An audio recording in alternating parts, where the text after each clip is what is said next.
മുത്തശ്ശ, എനിക്ക് മടുത്തു. ഈ ചന്ദ്രസേനന്റെ ശല്യം സഹിക്കാൻ പറ്റുന്നില്ല. മുത്തശ്ശ എല്ലാം കാണുന്നില്ലേ? അനുപമ ഒരു വാക്ക് പറഞ്ഞാൽ മതി. ബെൽറ്റ് പോകുമ്പോ തട്ടുന്നേരെ ഞാൻ ഒറ്റ അക്ഷരം വേണ്ടി പോരുത്. അയാൾ ഇവിടെ കയറി വിലസുന്നതിന്റെ ഉത്തരവാദിത്വം താനാ. ഞാനോ? ഒരു എഗ്രിമെന്റ് ഉണ്ടാക്കിയിരിക്കുന്നു. വക്കീല പറഞ്ഞിട്ട് എന്താ കാര്യം? ബോധം വേണം, ബോധം. ക്ഷമിക്കണം, എനിക്കൊരല്പം ബുദ്ധിമോശം മാവിൽ പറ്റിപ്പോയി. ഓ, അപ്പൊ ബുദ്ധിയില്ല, ബോധമില്ല. മോള് വിഷമിക്കാതിരി. മുത്തശ്ശി എന്തെങ്കിലും പരിഹാരം ഉണ്ടാക്കാം. നാട്ടുകാരുടെയും വീട്ടുകാരുടെയും കുത്തി കുത്തിയുള്ള ചോദ്യങ്ങൾക്ക് മുന്നിൽ പിടിച്ചു നിൽക്കാൻ വയ്യാണ്ടായി മുത്തശ്ശ. ആരെന്ത് പറഞ്ഞാലും സത്യാവസ്ഥ എനിക്കറിയാമല്ലോ. എനിക്ക് നിന്നെ വിശ്വാസമാണ്. അല്ല, നമുക്ക് എല്ലാവർക്കും കുറച്ചു നാളെ എങ്ങോട്ടെങ്കിലും മാറി നിന്നാ മനസ്സിനൊരു ആശ്വാസം കിട്ടിയേനെ. എങ്കിലെന്റെ വീട്ടിൽ വന്ന് നിന്നുള്ളൂ. അനുവിനൊരു മുൻപരിചയമാവും. നാട്ടുകാരെയും ചന്ദ്രസേനെ പിന്നെയും സഹിക്കാം. നിന്റെ തള്ള സഹിക്കാനാ പാട്.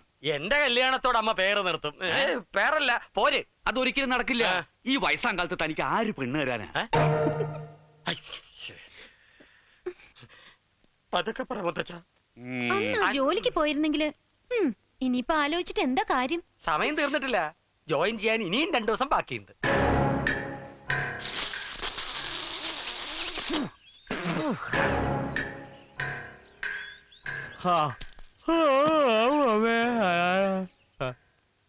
ഞാൻ പറഞ്ഞ മൂപ്പരനുസരിക്കും. കൊച്ചുമോളുടെ ആഗ്രഹമല്ലേ, സമ്മതിക്കും മുത്തച്ഛ. പ്ലീസ്. നാളെ തന്നെ പുറപ്പെടാനുള്ള ഏർപ്പാട് ചെയ്തോളൂ. താങ്ക്സ് പറയേണ്ടത് എനിക്കാണ്.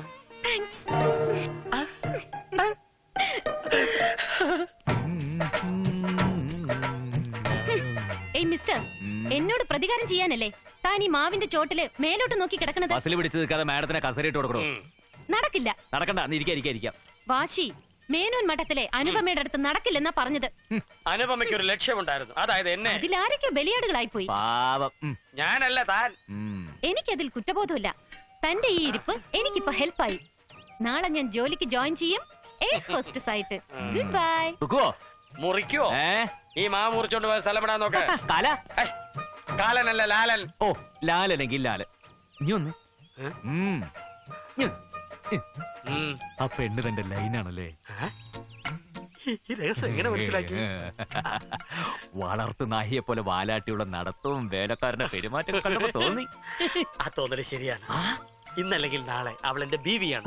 ബീവി നമ്പർ 1. അവളുടെ ആഗ്രഹം പോലെ ഹണിമൂൺ യൂറോപ്യൻ കൺട്രീസിലാണ്. ഞങ്ങൾ പറക്കും. അവള് ജോലിക്ക് പോയാലേ തന്റെ സ്വപ്നമെല്ലാം പറക്കും. ഭൂകമ്പം പോലെ തകരും.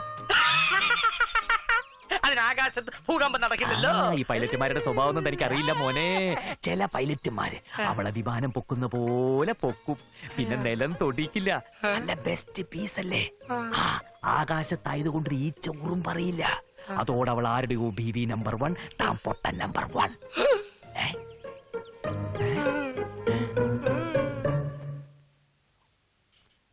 നാളെ എത്ര മണിക്കാ യാത്ര?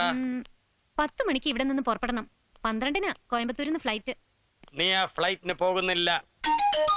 ആര് പറഞ്ഞു? ഞാൻ. നിനക്ക് എന്നെ വേണോ ജോലി വേണോ? ജോലി. ലാലേട്ടൻ പറയുന്നതേ അനുസരിക്കൂ. ലാലേട്ടനെ ഇഷ്ടമാണെന്ന് പറഞ്ഞിട്ട്. അതിപ്പോഴും ഇഷ്ടാ. ലാലേട്ടനെ ഇഷ്ടമില്ലാത്തവരാരാ ഉള്ളത്? എന്നെയോ? അല്ല, മോഹൻലാലിനെ. ആ ലാലേട്ടന്റെ കാര്യം പറഞ്ഞപ്പോ ഈ ലാലേട്ടൻ തെറ്റിദ്ധരിച്ചു അല്ലേ? സോറി.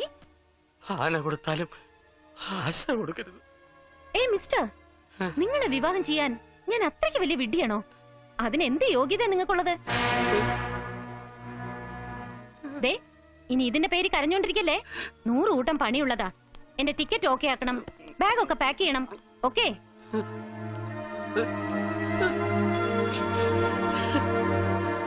കഷ്ടം. ഉത്തരത്തിലിരിക്കുന്നത് കിട്ടിയില്ല, കക്ഷത്തിലിരിക്കുന്നത് പോവുകയും ചെയ്തു. അച്ഛാ, അവളുടെ ജോലി നഷ്ടപ്പെടണം, അവൾ ഈ നാട്ടിൽ തന്നെ നിൽക്കണം. അത്രയല്ലേ വേണ്ടൂ. മതി, ധാരാളം മതി. ഞാൻ ദാദാ സാഹിബിനോട് എന്നും നന്ദിയുള്ളവനായിരിക്കും. നന്ദിയൊന്നും എനിക്ക് വേണ്ട. പിന്നെ എന്തോ വേണം? പറയാം. കാശിനു മുമ്പിൽ എനിക്ക് അമ്മ പെങ്ങന്മാരില്ല, സ്വന്തക്കാരില്ല, കൂട്ടുകാരില്ല. കാശാര് തരുന്നോ അവരോടൊപ്പം ഞാൻ. കാശൊക്കെ ഞാൻ തരാം. ഇത്രയും കാലം ഞാൻ ഉൾപ്പെടെ എന്റെ മുതുമുത്തച്ഛന്മാരെല്ലാം ആ വീട്ടിലെ ഇലമുറി കാര്യസ്ഥന്മാരായിരുന്നു. നൂറ്റാണ്ടുകളുടെ സേവനത്തിന് ശേഷം എനിക്ക് കിട്ടിയ ഈ കൊട്ട് ജീവിതത്തിലൊരിക്കലും മറക്കാൻ പറ്റില്ല. അതിന് പ്രതികാരം ചെയ്തില്ലെങ്കിൽ മരിക്കുന്നതാണ് നല്ലത്. അത് ഞാൻ ഏറ്റു. എന്നെ കൊല്ലാനോ? അല്ല, രക്ഷിക്കാൻ.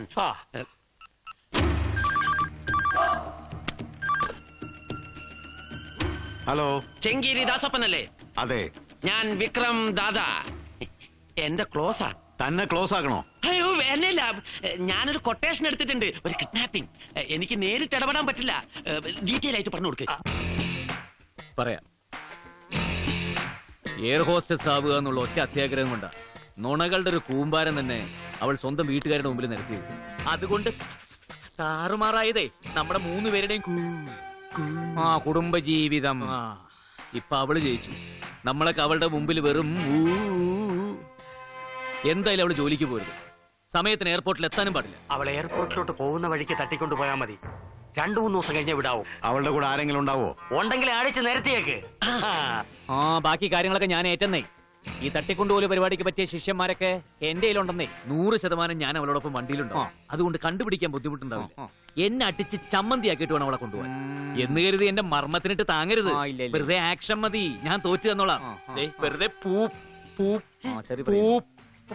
അയ്യേ അതല്ല, പുലിപാല് പിടിക്കരുതെന്ന്. അതുകൊണ്ടല്ലേ തന്നെ കൂടെ കൂട്ടാത്തത്. വണ്ടി ഏതാ? KL7B 2332. ക്രീം കളർ അംബാസിഡർ ആണ്. സ്വന്തം വണ്ടിയാ. ഞാൻ എത്ര നാൾ വേണേലും കാത്തിരിക്കാം. നിക്കണ്ട, കാലി കഴിക്കും. എന്റെ സ്വപ്നത്തിലൊന്നും ആ പഴയ കുറുന്തോട്ടി ഉണ്ടാവും. ഇടയ്ക്ക് ഇത്തിരി വെള്ളം ഒഴിക്കണേ, അല്ലെങ്കിൽ വാടിപ്പോവും. Thank you. മുത്തശ്ശ, മനസ്സുണ്ടായിട്ട് പറഞ്ഞയക്കണല്ല, മോളെ എന്നും ഈ മുത്തച്ഛനെ വിളിക്കണം. സമയം പോണു. നോക്കി നിൽക്കാതെ പെട്ടിയും ബാഗൊക്കെ എടുത്ത് വണ്ടിയിൽ വെക്കടാ. അതെ, അവൻ ഡോക്ടറാ. ചേട്ടന്റെ മോനോട് പറ. എന്റെ മകൻ ഡോക്ടറാ, നീ അവിടെ നിൽക്കടാ. എന്നാ ചേട്ടൻ തന്നെ എടുത്തു വെക്കേ. ഞാനോ? ആരും ബുദ്ധിമുട്ടണ്ട, എന്റെ ലാലേട്ട എടുത്തു വെച്ചോളും. ലാലേട്ടാ, ലാലേട്ടാ. മോഹൻലാലിനാണോ വിളിച്ചത്? പെട്ടി എടുത്തു വെക്കാൻ മോഹൻലാൽ വരുവോ? ലാലേട്ട മതി. എടുത്തു വെക്കടോ. വിക്രമ, പെട്ടി എടുത്തു വെക്കേ. താൻ തന്നെ എടുത്തു വെച്ചാൽ മതി, അതാ അതിന്റെ ഒരു സ്റ്റൈൽ. എടാ,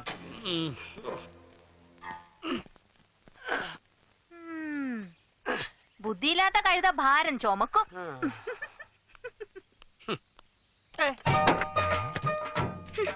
ഹലോ,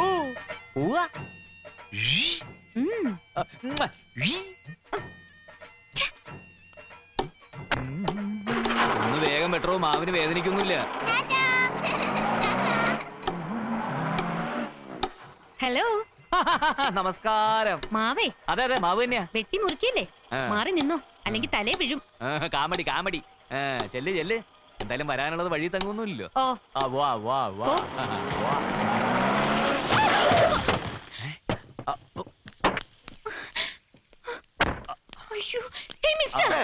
എന്ത് പണിയായി കാണിച്ചേ?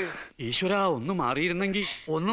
മാവ് പെടുത്താനും ചെലവായി പോയനെ. അല്ല കാത്ത്. അല്ല, അത് മാഡത്തിന് ജോലിക്ക് പോണ്ടല്ലോ. കാരണം മുമ്പിലേക്കാണ് കൊമ്പ് കുറിച്ചിരുന്നത്. അത് മുകളിലിരിക്കുന്ന ഒരുത്തന്റെ കൈ കിടക്കുന്ന കാര്യല്ലേ. സോറി മാഡം, 1 മണിക്കൂർ സമയം തന്നാൽ മതി. അതിനുള്ള ഞാനൊക്കെ വെട്ടിമുറിച്ച് ക്ലിയർ ആക്കി തരാം. 1 മണിക്കൂറോ? അപ്പോഴേക്കും എന്റെ ഫ്ലൈറ്റ് പോവും. ഓ, ടാക്സി വിളിക്കേ. പോയി വിളിക്കടാ. നീ പോയി വിളിക്ക്. അയ്യോ, ടാക്സി വിളിക്കണ്ട, സമയം ഒരുപാട്. വല്ലേ വിക്രമ, എനിക്ക് ടാക്സി വേണ്ട, ഞാൻ ആ ജീപ്പിൽ പൊക്കോളാം. അത് എന്റെ ജീപ്പാ. പോയ എല്ലാ പ്ലാനും തന്നെ. അയ്യോ അയ്യോ, ജീപ്പി പോണ്ട, അത് ശരിയാവൂല. എന്ത് ശരിയാവാത്തെ? എനിക്ക് ജീപ്പ് മതി. വണ്ടിയുടെ താൻ ചെയ്ത കുറ്റല്ലേ? അത് ശരിയാ, ഒരു പ്രായച്ചിത്തം ആവട്ടെ. പോയാ ഈ കുട്ടിയുടെ സാധനങ്ങളൊക്കെ വണ്ടിയിൽ വെക്കാൻ, എന്നിട്ട് താനും വാ വാ വാ വാ വാ. ഹലോ, ചെങ്കീരി ദാദയല്ലേ? ഞാൻ വിക്രം ദാദയാണ്. ഞാൻ ലാലനാ. അതെ, വണ്ടി മാറി. അവള് ജീപ്പിലാ വരുന്നേ. ഒറ്റയ്ക്കാണോ? അല്ല, കൂടെ 2 പേരും കൂടി ഉണ്ട്. 2 തല്ലി നിരത്തിയേക്ക്, ശത്രുക്കളാ. വണ്ടി നിർത്തുക. എന്തായാലും മോള് ഇവനോടൊപ്പം ഒറ്റയ്ക്ക് പോണ്ട. കാരണം ഞാനിപ്പോ ഡീസന്റാ. ലാലാ, എടാ വക്കീലേ, വരുന്നേ. കോയ ഇങ്ങോട്ട് ഇറങ്ങുക. ഇറങ്ങടോ. സ്ഥാനം അങ്ങോട്ട് കേറുക. അല്ല, ഞാൻ പോയാൽ ശരിയാവൂല. അല്ലേ വിക്രമ? അതെ, ചക്കിന് വെച്ചത് കൊക്കിന് കൊള്ളു. വഷളത്തരം പറയാതെ കേറോ അങ്ങോട്ട്. അല്ല, വിക്രമൻ കൂടെ വരട്ടെ. അക്രമം കാണിക്കരുത്. ഈ വക സാധനങ്ങളൊന്നും കൊണ്ടുപോണ്ട. അങ്ങോട്ട് കയറോ. അല്ല, അങ്ങോട്ട് കയറോ. ഇത് കയറോ. വിക്രമ വിക്രമ വിക്രമ, എല്ലാം ദൈവനിശ്ചയം. വിക്രമ. അയ്യോ വിക്രമ.